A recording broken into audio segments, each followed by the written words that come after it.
Welcome to the Delingpole with me, James Delingpole. And as you can tell by my Christmas, not Christmas really jumper, I'm going to talk to you about the excitement, the thrill of my forthcoming Dick and James Christmas special. It's round about 2 weeks, a bit over 2 weeks to go before the party starts.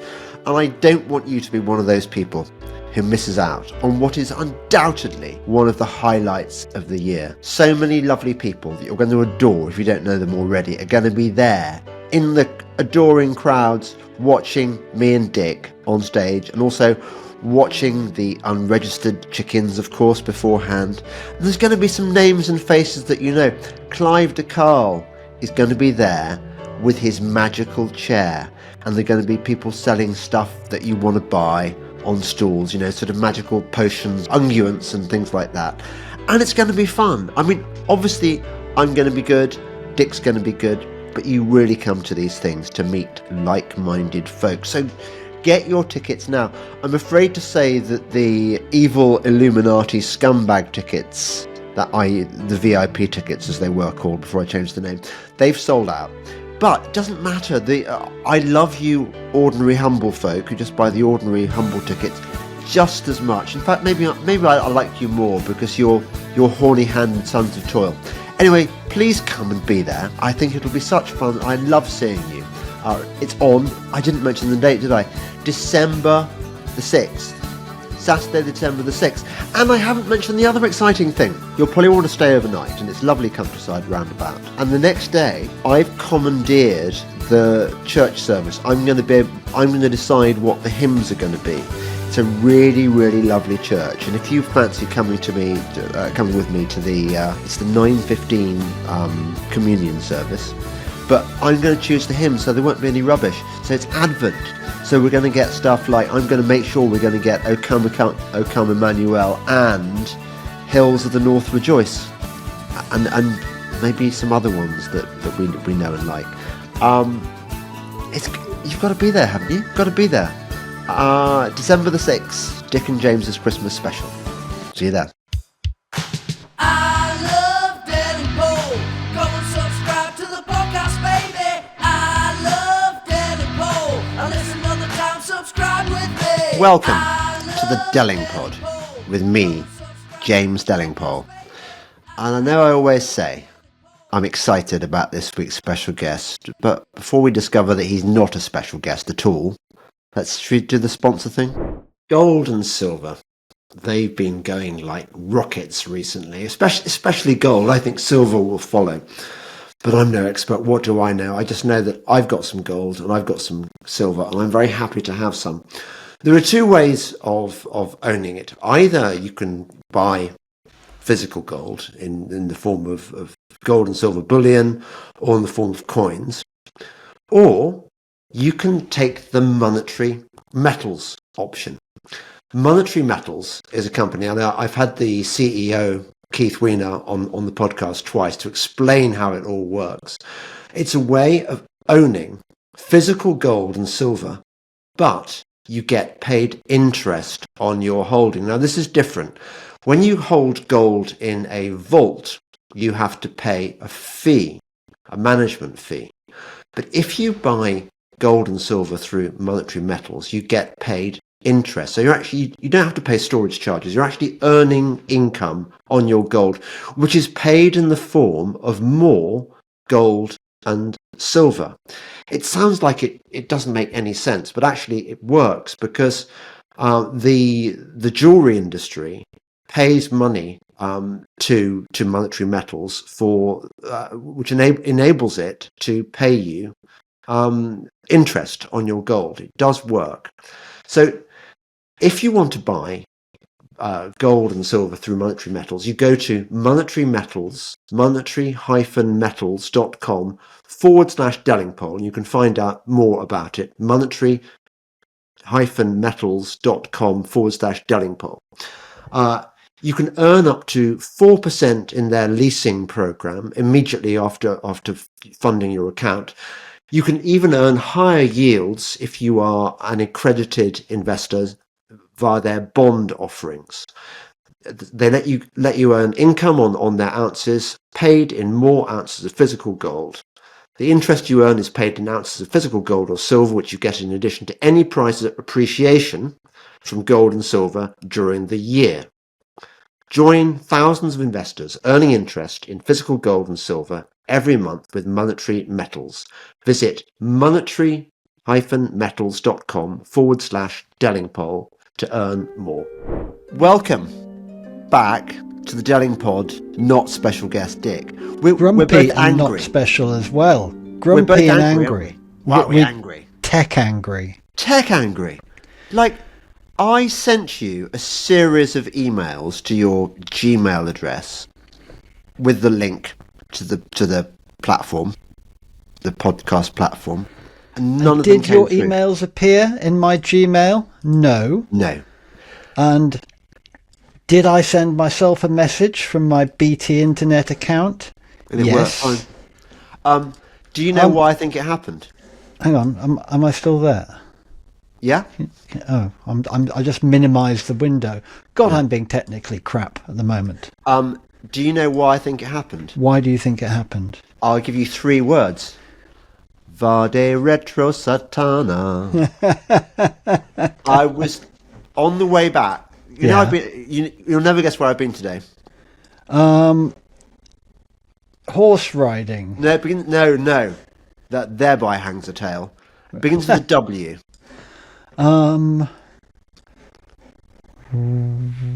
Whoa. Whoa. Am I warm? Whoa. Worcester. Yeah. You've been to my town. Yeah.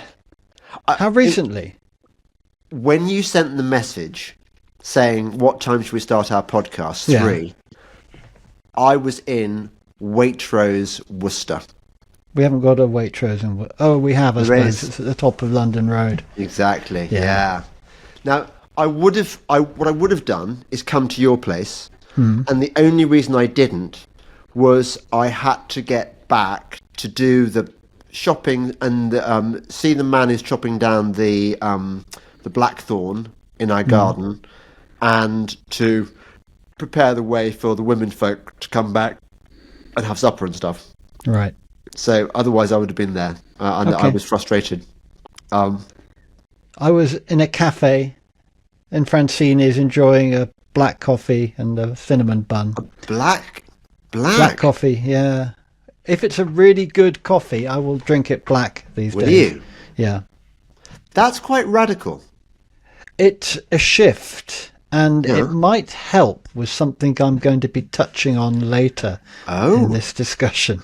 Oh, right. Okay. Because I've been to interesting places as well lately.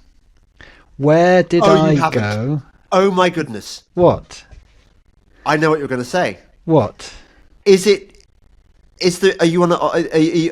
your fasting till you can't have milk? That's the one. You got it.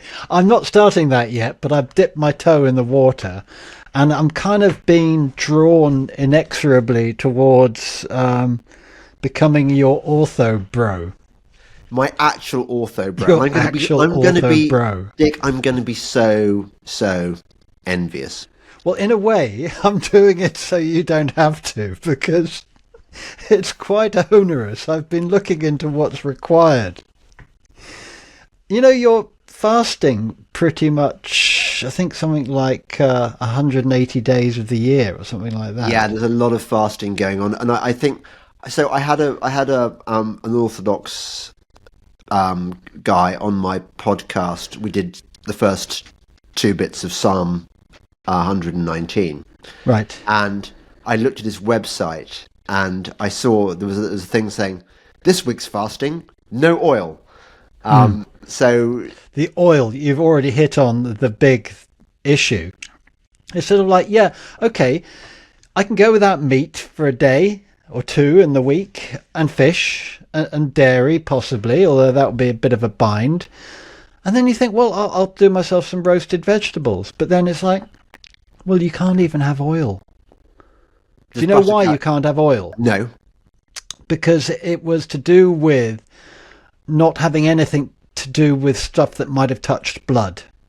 And in biblical times, they used to keep oil in animal skins. That's a bit unfair. So you're being punished for the storage Inadequacies. Of our inadequacies. forefathers. But here's the thing. They say that had they had some sort of update, like Ortho 2.0, they'd have looked at that and said, well, you're okay now. Now we're keeping oil in amphoras or something like that.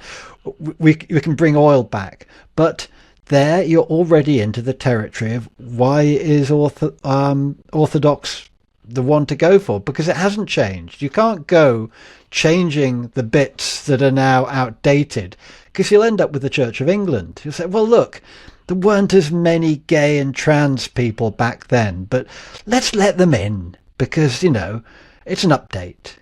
And before you know it, you've compromised your way into becoming the Church of England, which is a bit crap.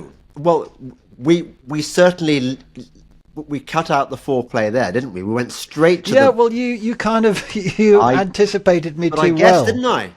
Okay, so rewind to little things like you're coming back from Moscow with full of ortho zeal, and obviously you had a great time visiting the churches there, and you saw how all the services operate, and all about the Divine icons liturgy. and and the chanting and the various aspects of it that you found so very appealing, and it came across in the podcast you did with the Orthodox chaps, and that's another little pull on me to sort of say, well, you found every other church lacking. What is wrong with this one? And I can't now turn around and say, well, the only thing holding me back is it does look like quite a lot of hard work.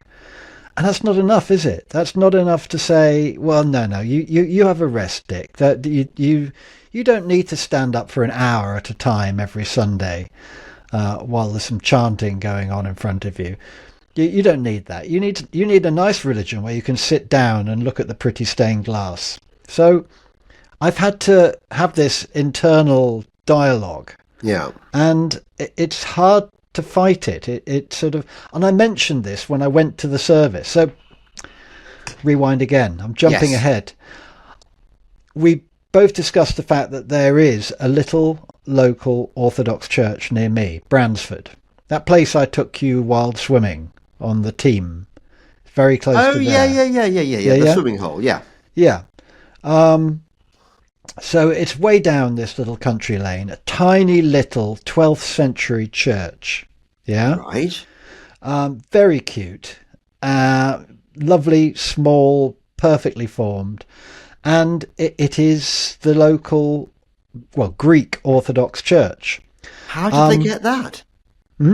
How did they get a 12th century church? I've yet to find out. It was probably barely used and they got together and got it. Either that or they borrow it, but I don't know. I think it's pretty much theirs. That's it's called St. Anne and All Saints. You can look it up on I'm gonna look it up on the internet. It's got a really good website and a very good committed group running the place, and it's growing. So I went along for a service. Andy joined me and basically turned up when it said the service was going to start, and it was already in full flow. Was it? As it seems these things are. It doesn't seem right that you can walk into an Orthodox church and it's not already up and running. Yes. Now, it's so small that they only get a priest once a month. And he comes down from Shrewsbury, which is the next nearest place where there's a big-ish Orthodox presence. Yeah. They run a service every other Sunday. Yeah. The next one I will miss because of your podcast live event. And the one without the priest, they run themselves. So it's all, as you know, it's all reading, chanting, liturgy, and a lot of crossing yourself, and a lot of walking to the front and touching icons, and lighting candles, and all in English. Yeah. Oh, right. The ladies did not have their head covered, which I thought they might. Oh, no. Stop it. Where's who is this person calling me? Why? It wouldn't be a James podcast if you didn't get an interruption. No, I'm going to decline. Don't call me person, whoever you are. Blimey. Oh, I better turn my phone off. That would be good, wouldn't it? It's on silent. Yeah. So there's three people up behind the pulpit type thing. Two young chaps who are reading and chanting, and a girl who turns out to be the choir mistress, who is a choral scholar. She's brilliant, and she is beautiful at the singing. She's really lovely sort of English folk voice. Yeah. And she is, as I say, she did a degree in, I think, music therapy or something like that, and she's now getting the choir up and running. Right. And it's mesmerising. You standing for the whole service, Yeah. the whole hour, and it's unlike any other service you've ever been to. There doesn't seem to be any obvious structure to it. There's no hymn type sing-along thing. It's not obvious where there's psalms.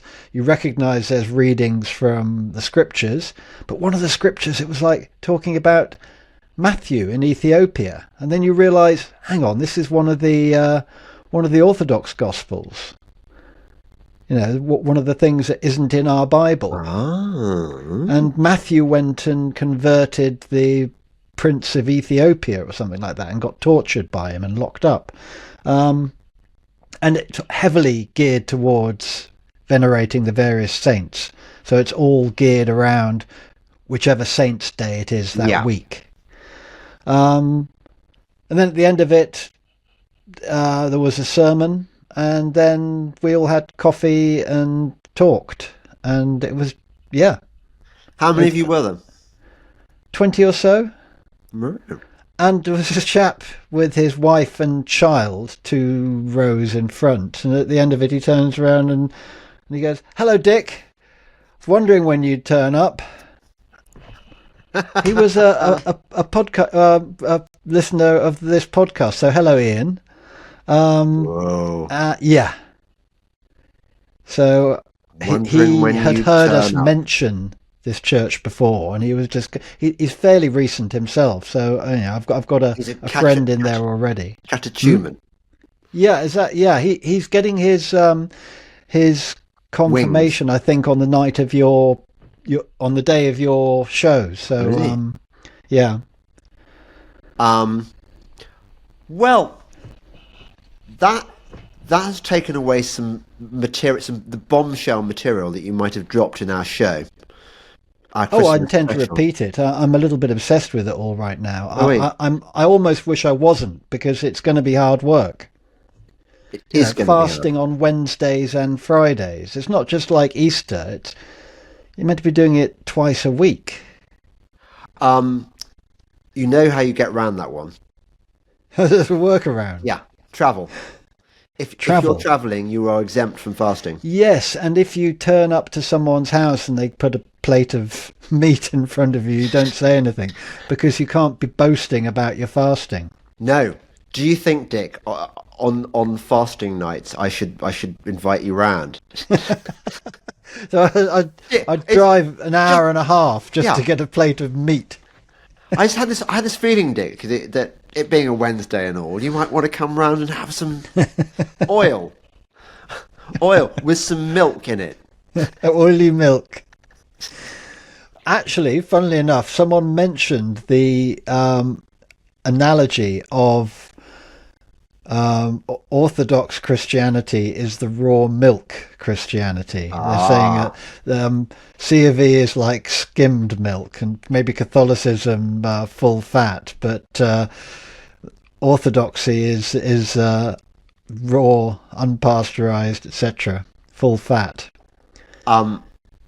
Well, I'm very impressed. I'm very impressed, and you'll be Well, able keep to. your being impressed until I actually go through with it, because it's going to be, for want of a trying to avoid a cliche, it's going to be a journey.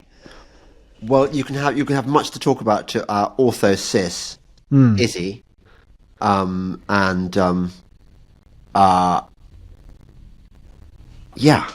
Well, hopefully I'll get a lot of help on the way. I mean, it's not something you should just take on lightly, and obviously it's not it's meant to be a positive thing rather than a sort of, oh God, I've got to give all this stuff up. Yeah, no, I think I think it's all good. I think God will give you the strength you need to bear the difficult bits. Yeah, well, he doesn't send us anything that's beyond our capabilities, does he? No, he doesn't. He doesn't. Ah, well, I can't compete with your interesting story. I just wanted to say why I was in Worcester. You can guess, can't you? Was it to see Michelle? Yes. And why do you think I was particularly needing to see Michelle? Because something to do with horses. Yes. You want to go hunting No. soon? No. Well, I do. Yes, but what do you think the problem might have been? That recently? your back is playing up. No, I fell off. Oh, Dick, you're being slow today. I fell off a horse and Yeah. got concussion again. Oh no! Yeah, and I tell you what. Hang on, how hard is the ground going to be? I at the tell you moment? what. I tell you why. Well, I tell you, the horse was enormous. It was Spartacus, who is definitely 18 hands, if not more. And it was a nightmare. But what was really annoying about it was it was so entirely unnecessary. I sort of had a cold. I didn't really want to be out anyway, and there wasn't much action. There was nothing doing. We were just sort of pottering around, and I got separated from the rest of the field with the thrusters, as it were, because unfortunately I was on a horse that wants to jump everything, and it's very hard to rein in because she's so huge, and at some point there came a rail or something, a very nasty tall rail that people didn't want to jump, and wisely, and I sort of did it because my horse could do it. And then I found myself with the really good riders who go at the front with the field master. Did your stomach drop at that point? Did you No, realise that? because I was feeling too coldy and not really. I wasn't really there anyway. I wasn't really present as it was. So there was a sort of a nasty tall rail on the edge of a ploughed field, and you had to sort of go into the ploughed field and then take a sharp left and go over the rail, and the rail was down a steep hill, and I just I shouldn't have done it. Hounds weren't running, it wasn't necessary. There was probably a way round, but I just thought, well, everyone else is going to do it, so I better do it. And I think maybe if I'd slip the reins a bit more, if I just basically let go of the reins and let the horse do it, I'd probably have survived it. But as it was, I got pulled off and hit the ground with a thump, and After clearing the jump. Yeah, I mean, I got over the jump fine, and then just landed not very well. Right. And I thought I got away with it because I wasn't as sort of bruised and battered as I often am after these. But when I went to see Michelle, she said, "No, you're terrible. You're really bad. Your cranial rhythms are just like, if I hadn't treated you, you'd have been in the valley of the shadow of death or something. You know, you'd have been depressed. I mean, I've been depressed and miserable for the last few podcasts, and now I know why. So concussion, and it's really annoying because it's like, I don't know how much more of this I can do. And obviously I want to be doing it, but you don't want to be. You don't want to be going hunting worrying about being injured. That's the problem. You want to be going. That was an ever-present possibility. Anyway, so that was. You are quite an old man now. I am quite an old man. Yeah. Yeah. But I am.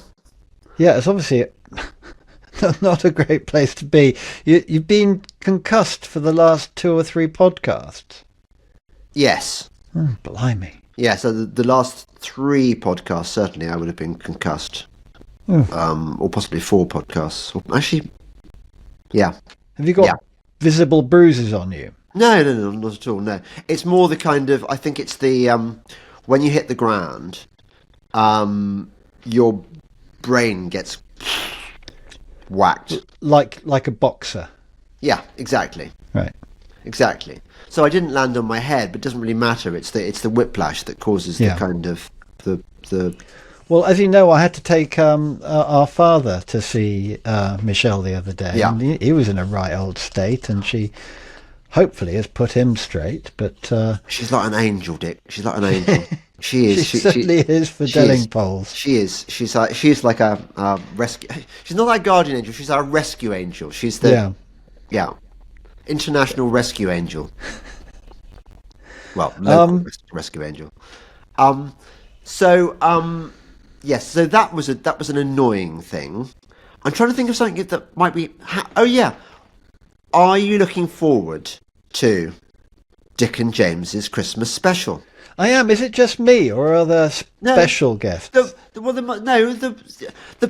What I find. Okay, so there will be sort of faces, I imagine, that the people will recognise. Yeah. To hang out with and stuff.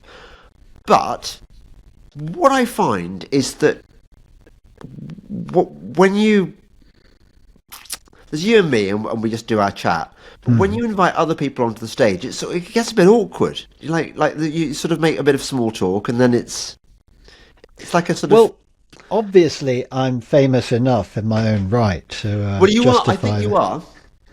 I think you are. I think I get recognised in small, obscure churches. Yeah, it's sort of, I think people will be amused and delighted by you, Dick, and presumably we will play some of our old games. I mean, even though we can't play the yes/no game, I think we will. I've been trying to think of variations on it, and I will put my mind to coming up with something. But it's a different world out there now, and that just doesn't work. It is a different world. I think we're going to talk about what a different world it is, and I'm going to give you. I think we do this every time, don't we? I'm going to give you my latest position on everything. Right. Like what time James's State of the Nation James's address. So I'm definitely on. Remember when we used to talk about you're really down the rabbit hole when you know that Churchill was worse than Hitler. That's kind of. So Right. I'm there. I'm not on Hitler was a goodie. But I'm definitely on Churchill was worse than Hitler. But we can talk about that anyway, and we can talk about my stuff about the world wars and. You should have a present for me from Russia. Do you know what? There is going to be a presentation. Right. Good. And you are going to be. I can't wait to see your little face light up, because You know what you could have brought me now, in retrospect? An icon. I know.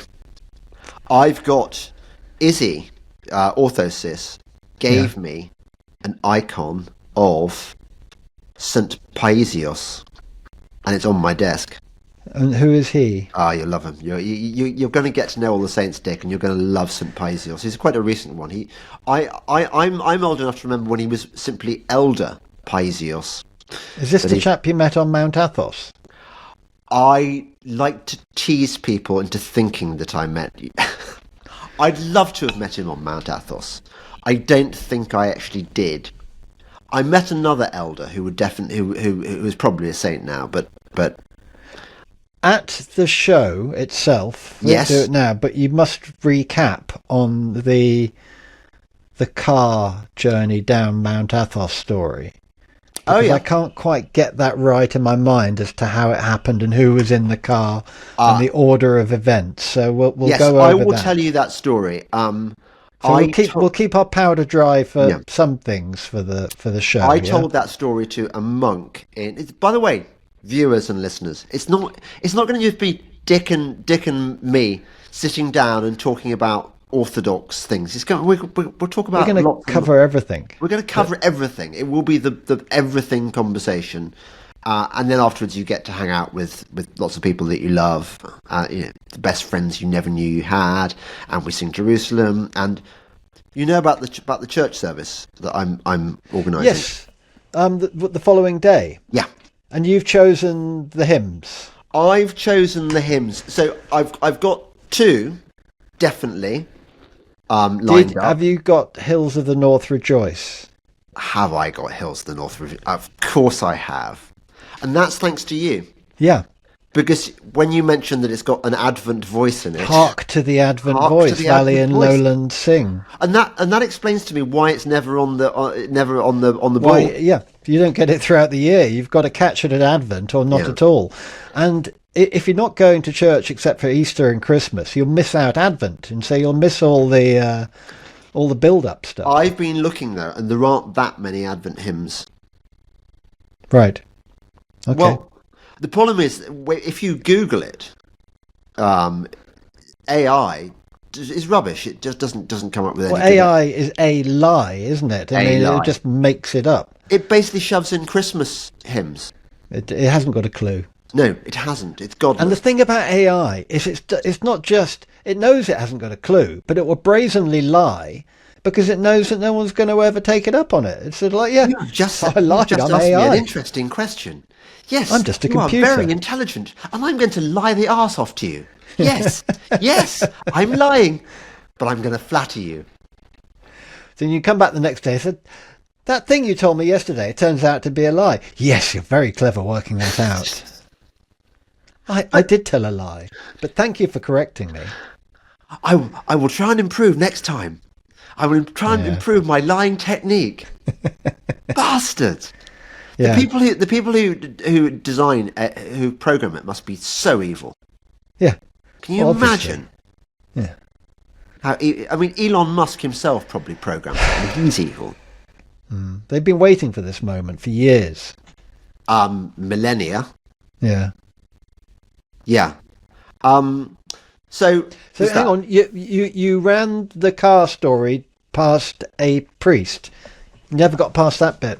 Oh yeah. I said, does that sound likely to you? He said, yeah. Yeah, that sort of thing happens all the time. Yeah, and I thought, well, if he thinks it happens, but that was the same priest. He's a bit suspect because he told me that mosquitoes are not agents of the devil. Whereas I think they're not right on everything. He was in a mosquito-ridden monastery, and he wasn't bothered by them. And I was thinking, Well, I think maybe that's the trick. They only bite bad people.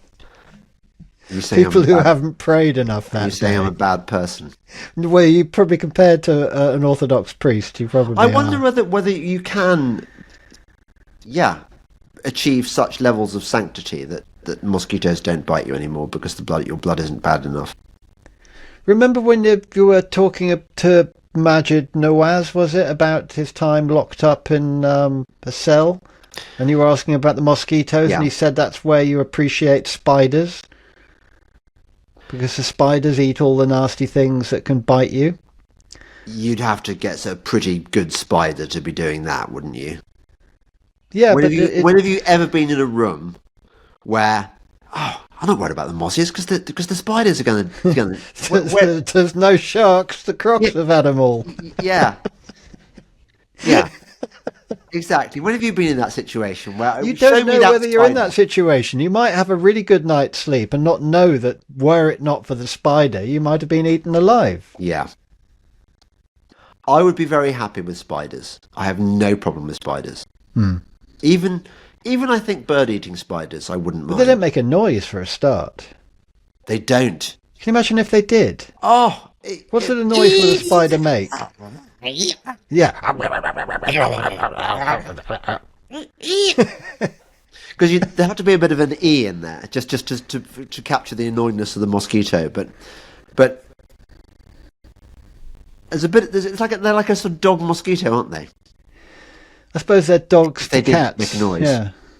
But I think a sort of high-pitched snuffling would be a spider noise. Go on, then do it. Oh, yes. Oh, that's quite suddenly.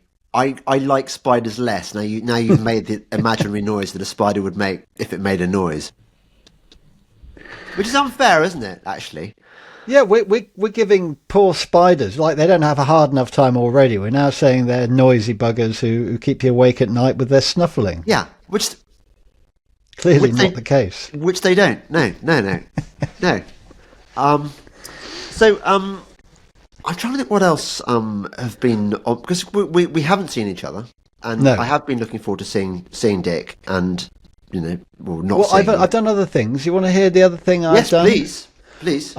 We went to see John Shuttleworth on You- Wednesday night.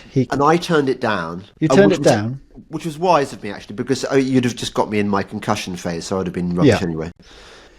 At a lovely little theatre in the middle of Worcester, Huntingdon Hall, which Yeah. is kind of this very old hall with a balcony. We were on the balcony. Yeah, it was just it was great. Did all the favourites. He's been doing it for 40 years now.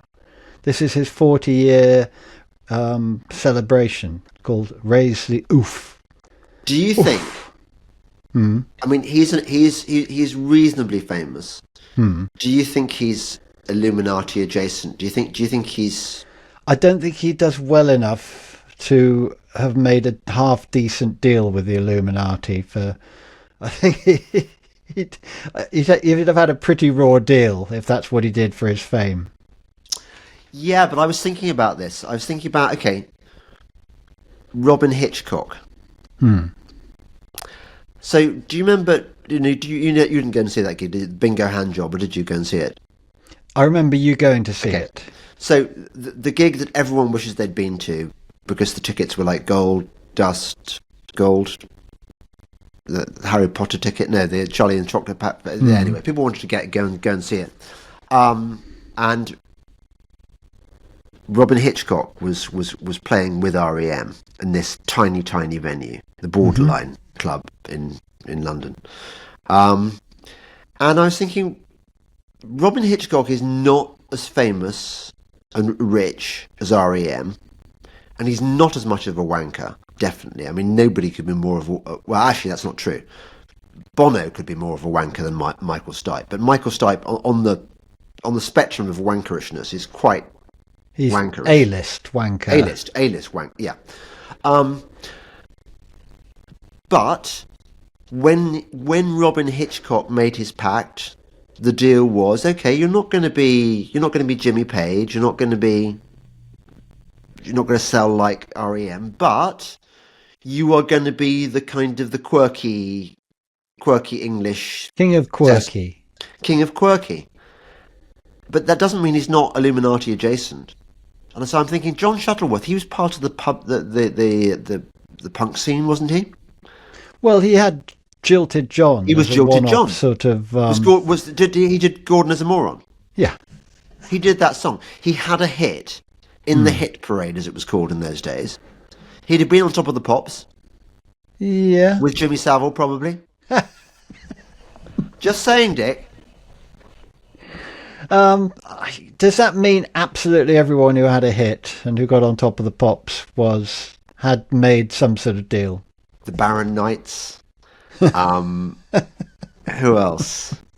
John Denver, definitely. Obviously. Yeah? But yeah. I just hadn't even considered, is John Denver Illuminati? John Denver was John totally Denver. Illuminati. Yeah? I mean, How old was he when he an died? Illuminati death plane crash. That's Who how else he was on died. that plane? Not Lynyrd Skynyrd, I don't think, and not the Busby Boys from Manchester United, And not Buddy Holly. or the Big Bopper. No, they were separate plane crashes. That's the Right. thing. I mean, it's not all sunshine and roses. And What do you chocolate. think your chances of dying in a plane crash are the moment you become a rock star? Do you think there's your Not odds as high of as dying dying in a plane crash? helicopter crash. Really? Actually, well, no. Having said that, If you look at how many rock stars have died in plane crashes, it's got to be a percentage. It might be only in single figures, but it's got to be you have a 5% chance of dying in a And I plane bet crash. that none of those plane crashes was organic, was natural. No. They're all fixed, aren't they? They're all Yeah. the planes have been sabotaged or whatever. It's why who doesn't travel in helicopters? Is it Putin? I think Yeah. doesn't travel in helicopters. I mean, you wouldn't want to travel in a plane either, really. Global warming is a massive con. There is no evidence whatsoever that man-made climate change is a problem, that it's going to kill us, that we need to amend our lifestyle in order to deal with it. It's a non-existent problem. But how do you explain this stuff to your normie friends? Well, I've just brought out the revised edition of my 2012 classic book, Watermelons, which captures the story of how some really nasty people decided to invent the global warming scare in order to fleece you, to take away your freedoms, to take away your land. It's a shocking story. I wrote it, as I say, in 2011 actually. The first edition came out, and it's a snapshot of a particular era, the era when the people behind the climate change scam got caught red-handed, tinkering with the data, torturing till it screamed, in a scandal that I helped christen ClimateGate.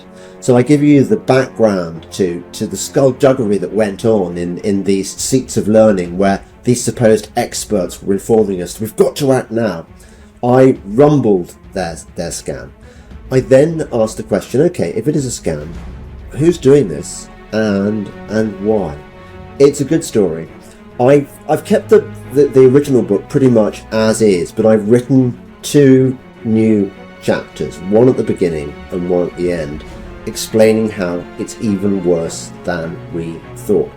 I think it still stands up. I think it's a good read. Obviously I'm biased, but I'd recommend it. You can buy it from jamesdelingpole.co.uk/shop. You'll probably find that just go to my website and look for it, jamesdelingpole.co.uk. And I hope it helps keep you informed and gives you the material you need to bring round all those people who are still persuaded that, oh, it's a disaster, we must amend our ways and appease the gods, appease Mother Gaia. No, we don't. It's a scam. It's why who doesn't travel in helicopters? Is it Putin? I think. Yeah. Doesn't travel in helicopters. I mean, you wouldn't want to travel in a plane either, really. Well, all it takes is a missile. You wouldn't want to travel. No, you wouldn't. You really wouldn't want to travel. Yeah. So, the Baron Knights, I think, are probably not Illuminati adjacent. Do you think? Highly unlikely. Tannenbaum Tudor. Tannenbaum Tudor, I would say, probably are. Does that? Yeah. Well, Eddie Tudor Tannenbaum, whatever Pole. Tudor Pole. Ed Tudor Pole. Ed Tudor Pole, who claims that to be of our lineage of the Pole. That he claims the de la Poles. De la Pole. He's Plantagenet obviously royalty. Debauched kind of aristocracy connected, so they're all Illuminati. Who else? Bernard Cribbins. Oh, no, obviously, definitely. Yeah. Although Harry Seacombe would have been Illuminati adjacent. Spike Milligan, the whole Monty Benny Python. Hill. All these people, I bet there are photographs of them making the one eye thing. The moment we do these things, it's going to be screen grabbed. I'm used to this. There are some complete and utter twats out there who are convinced that... I had one the other day, and if you're listening, annoying person who lives in Costa Rica, and is somehow hung on by his fingernails to one of my minor Telegram groups. he sent me this innocuous question the other day. He said, "So you were at the launch party of the Turning Point UK with Charlie Kirk and John Mappin and Candice Owens. Did you talk to any of them?" And I was thinking, I'm not going to answer your pathetically loaded question. You think that what? Because you get invited to this party at a London club where you get given glasses of champagne, and you might spend 2 minutes talking to somebody you've been introduced to and having an awkward conversation. You think that's a tell, do you? You think that you found me out just because somebody found this information on the internet and put it up on one of your James Delingpole is Illuminati conspiracy theory things? I don't know. Dick, I don't know how stupid and paranoid you'd have to be to think that I am compromised. I cannot imagine the levels of paranoia. It's not just paranoia, it's stupidity. The lack of discernment. Do you know what I think? Yeah, well, we can only see it from where we are, and the fact that I know you, and but by their fruits and all that. I mean, I suppose if you're looking, by their fruits, I think is enough justification. But it's if you're looking for the connections, I mean, the fact that you know Gove, Johnson, Cameron, etc., etc. He was at university with all of them. He's bound to be wrapped up in that whole sordid world. But they don't see they don't see day to day, James, which I hardly ever see these days anyway. But I know what you're like. No, but they see podcasts, James. Again, what would be the purpose? What am I if I'm Illuminati adjacent? What am I doing? Am I discrediting? At a push, if I was to try and play devil's advocate, you could be gatekeeper.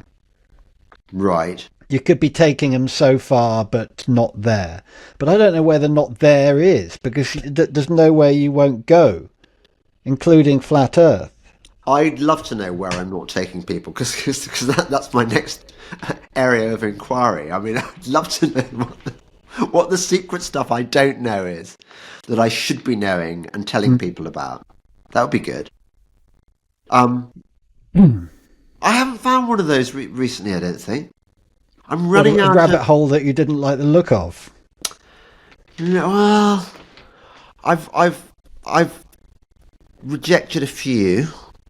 I mean, I'm still not convinced by Tartaria.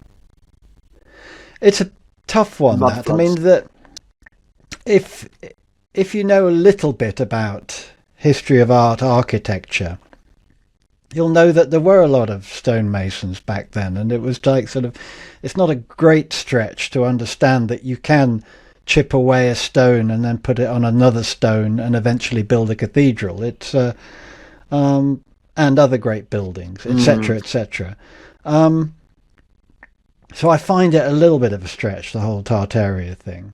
I'm really intrigued by the missing years thing, the fact that our calendar doesn't account the missing years thing. But the problem is the guy who Chenko, some Russian name. They're really, really long. His each episode's about an hour, and there's about 20 of them. And he does raise some. So I listened to the first one. It's all been translated, obviously, because he doesn't speak English, I don't think. And I listened to the first one, and it becomes very clear quite quickly that this idea that ordinary people have, that you and I might have had, that if something happened in, say, AD 23, this is reliable because the historians don't get it wrong, and you realise that the way that they use to calculate time, particularly the further back you go, it's very inexact. So there is a lot of room for confusion and muddling, and maybe the Jesuits did do something or other. But I haven't got. I'd like somebody who could explain it to me in a way an idiot can understand, because then I might get it. Yeah. I mean, what year are we in? Oh, I don't know. After the death of Christ. Death and resurrection, of course, of Christ. It's and that has a bearing on things like Second Coming and that sort of stuff, doesn't it? Oh, well, I think you can't. No, yeah, but you can't. I mean, imagine living your life round calendars in order to be able to ascertain when Christ is going to return. Well, you're not supposed to know anyway. That's You're not. the whole He point, tells isn't you. it? He makes it quite clear. It makes it really clear you're not supposed to know. You've just got to be ready. Yeah, exactly. So that was that. Although it seems to me that the other side are very keen on their dates and their calendars and their. Well, they would be. They want to do the exact opposite of what we've been told to do. Ah, yeah. I suppose that's it. So they'd be encouraging the whole obsession with timekeeping and what year it is and when he's coming and etc. etc. Yeah, yeah. Well, I was thinking, given you're an author, bro, maybe I should give you the Everyday Saints book that I keep talking about for Christmas. Or Yeah. You're going to buy it, though, aren't you? Or I can buy it for you. Well, do you have a copy It'd be that cheaper you've for you read? if I bought it for you. Hmm? Yeah, but I'm thinking I want to give it to somebody poor. Okay. Um, Poorer than me. yeah, poorer than you, Dick. Wow. Poor as you are. That's What can I give church him? mouse Poor as level. I am. If Yeah. I were a shepherd, I would bring a lamb. If I were a something, I would do my part. But what can I give him? Give my heart. Is that an Advent hymn? No. It's in the bleak midwinter, isn't it? I think that could be an Advent hymn. Do you think? Yeah. No, because he's been born in that. But it's about bringing gifts to the infant Christ. No? I don't know. There seems to be a lot of fudging between. And also, there's a lot of snow for the Middle East. Doesn't seem right, does it? No. But that's because it's like we incorporated that stuff. We added that. Right, added snow. Yeah. Right. Yes. Did you have you? No, you don't read Agent 131711, do you, or whatever he's on Substack? No. No, he did. I hardly even get to watch your podcast. He did a alone. series about Christmas, and it's quite. You realise that Christmas was basically invented by the enemy.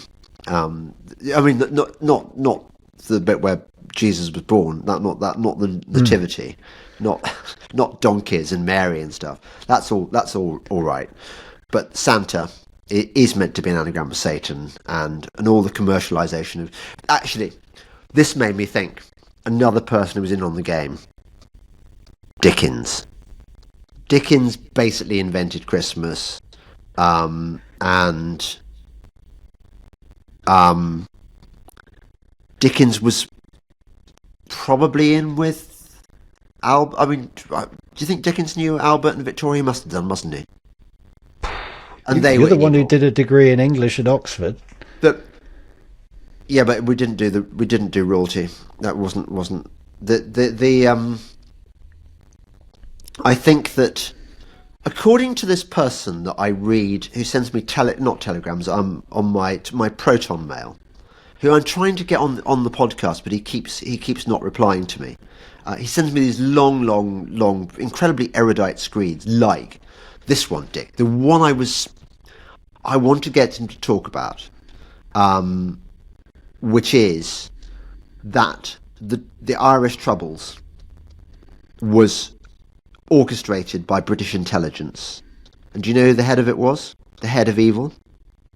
Mountbatten? Nope. Good guess. Lord Carrington. Ooh. Lord Carrington, totally evil. But in another of his Is he still alive? No, he's not. Right. Lord Carrington, rather interestingly, you remember in A Bridge Too Far, And you remember that the British armoured units are going along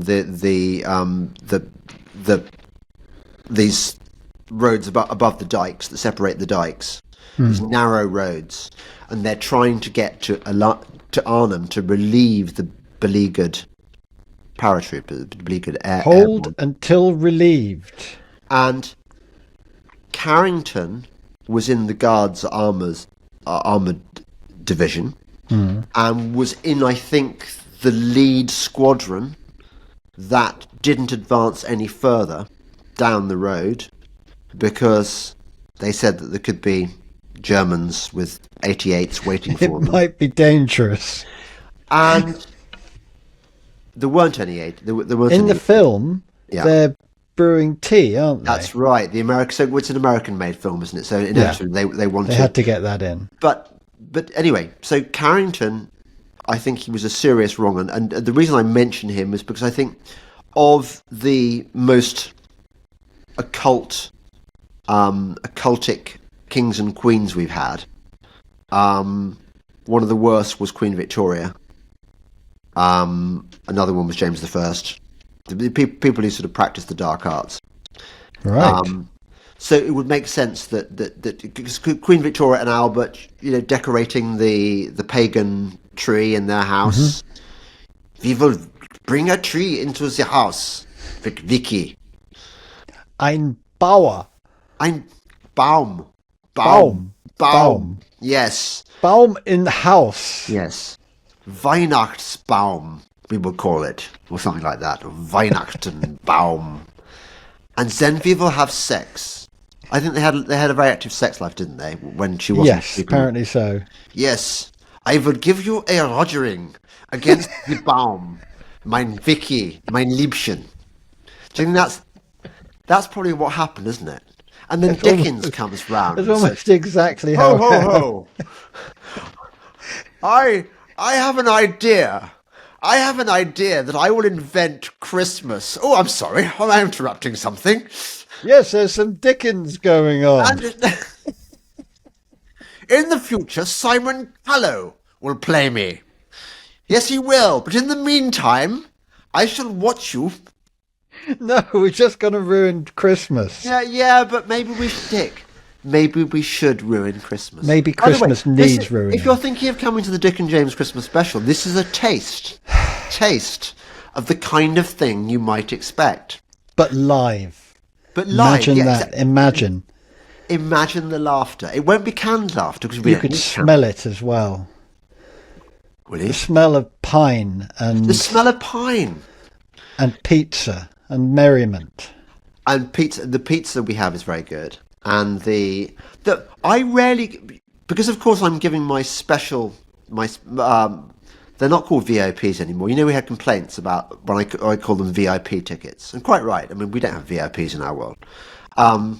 So I think we changed them to something like filthy Illuminati, plutocrat scum tickets or They something. could have been tiger sharks or something like that.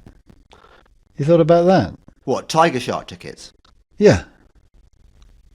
Um, Well, if they're sharklings and they get promoted. oh, I see. Yeah. Well, they could be great whites. I mean, Yeah, well, let's hold back great whites or something really special. But, Yeah. tiger sharks would be way up there. okay. So, well, whatever they are, they're having bell ringing lessons, which is lovely. I mean, it's great, and I spend quality time with them. I might do something psalmy with them as well. I don't know, but anyway, I don't want to spoil their surprise.